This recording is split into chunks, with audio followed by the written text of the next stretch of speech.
Hello મિત્રો, તો કેમ છો? તો મારી યુટ્યુબ ચેનલમાં આપ બધાનું હાર્દિક સ્વાગત છે મિત્રો. તો થોડો પવન આવતો છે મિત્રો, તો એક્ઝેક્ટ કરી લેજો મિત્રો. અને અત્યારે મિત્રો ટાઈટ પણ એવી છે મિત્રો, અને પવન પણ એવો છે મિત્રો. તો આજે આપણે વાત કરવાની છે આપણા મોટા શેણાની મિત્રો, જેમાં આપણે શેણામાં ફાલ પણ આવી ગયો છે, અને મિત્રો કેક પોપટા પણ આવી ગયા છે. એ તમને પણ બતાવું મિત્રો. તો તમે જોઈ શકતા હશો અમારા મોટા શેણામાં મિત્રો રાયડો, અને શેણામાં આપણા શેણામાં ફાલ પણ આવી ગયો છે મિત્રો.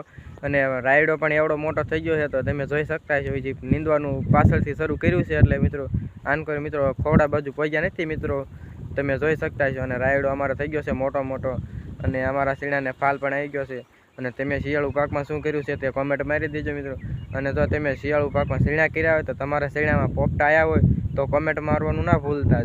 જો મિત્રો આપણે ધોળા ફૂલના શેણા વાવી દીધા છે મિત્રો. આ કયા શેણા છે તે કોમેન્ટ મારી દેજો મિત્રો. આપણે પહેલાં પણ આનો વિડીયો બનાવ્યો હતો, તો તમને ખબર જ હશે. તો એ વિડીયો ન જોયો હોય તો જોતા આવજો. અને આ જોઈ શકતા છો કે આપણે આ છે ધોળા ફૂલના શેણા.